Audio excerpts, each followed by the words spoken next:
The Story of My Life is a heartwarming musical about friendship and adversity in the face of a life-changing health diagnosis.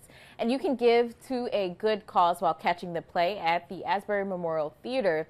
Actor Ray Ellis and director Kristen Kelso join us this morning to share more about the musical and the causes it's supporting. Good morning, guys. How are you? Good morning. We're doing great. So tell me about this show, The Story of My Life. That's a big title. It's a huge title, and it's not about the story of my life, which a lot of people think it is. This is a show that I found about 16 years ago.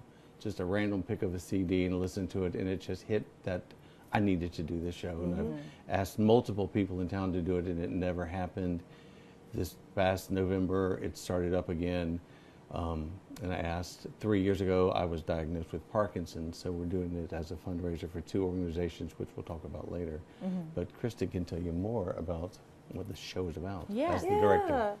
Well, the way it came together was just a lot of wow moments. I am living in New York. I'm back and forth between here and New York right now, but I knew I was coming back to Georgia for a few months, and so on the way down, I called Ray. Just to chat, and then he told me about his dream, and I was like, well, do you need a director? And then that came together, and then we got a music director and the other actor, Mark Rand. But the show is actually about two childhood friends, and one of whom passes away, and the other one has become a famous writer, and so the famous writer comes home to write and deliver his childhood best friend's eulogy, and he's playing the one who has passed away, Alvin, who was a bookseller in a small town. And Thomas, the writer, just can't do it. He keeps having writer's block. He's struggling to it. So Alvin comes back like Clarence from It's a Wonderful Life, and through the musical, they go through all of the stories of their lives to help Thomas write the eulogy. Definitely. And so on stage, two actors. Two actors. What is that like?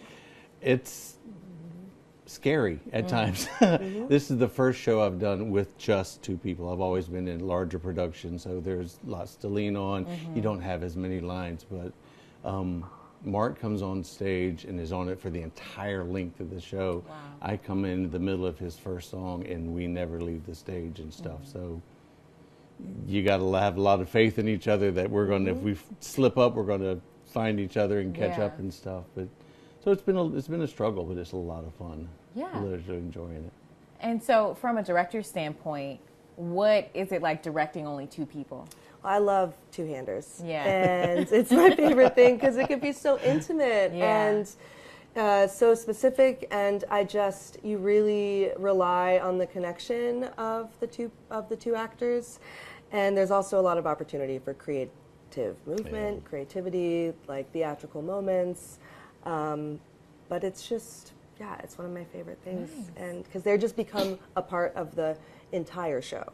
Right? Like the whole visual landscape of it, and you can do big things, you can do small things. So awesome. And so a big part of this is the fundraising efforts that you guys are doing. So tell me more about how people can help out with that. I've always wanted to do it as a fundraiser for hospice storytelling program because that's what this show is about.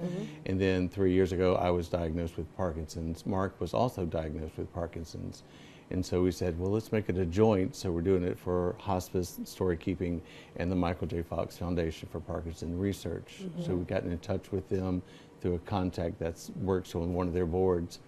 And so we're having a big silent auction Saturday night. Is the main deal. You can bid on Friday night, but the main part of the auction will be Saturday night, and we have lots of items that you can bid on and stuff. And 100% of the proceeds from the ticket sales and the silent auction are going towards the two organizations. Wow, 100%.